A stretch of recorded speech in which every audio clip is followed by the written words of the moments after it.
are watching Breakfast with India. Health news now, and the problem with antibiotic resistance is only growing in this country. The Health Ministry wants to ensure there are label warnings on drugs warning against over-the-counter medication. But with nearly 70,000 new multi-drug resistant TB cases every year and other drug resistant bacteria, is it too little too late? Shalini finds out.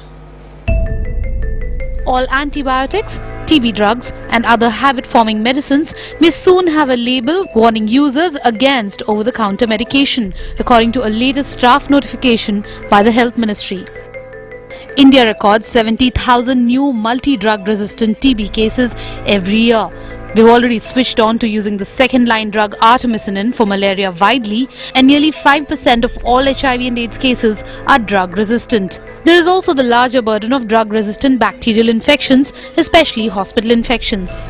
The fact is that we are soon approaching a stage where you, as an individual, will know someone who has died of a drug-resistant infection. 10 years ago, we didn't really have much of an issue of carbapenem resistance, and now we have in these class of bacteria called Enterobacteriaceae, we have very common carbapenem resistance. Despite that, the government's proposed national antibiotic policy to curb drug resistance was shelved in October 2011.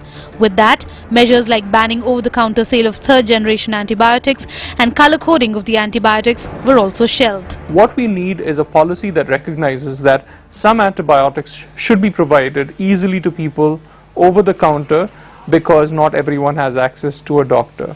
However, more expensive antibiotics which are more powerful, like the carbapenems for instance, which are sold freely in New Delhi, those need to be restricted. Also, we need monitoring of antibiotic resistance. It's not enough to do it in 4 or 5 hospitals across the country. So I would urge the government to dust out the antibiotic policy that they had developed a few years ago, introduce and implement it without any further loss of time. In New Delhi, Shalini.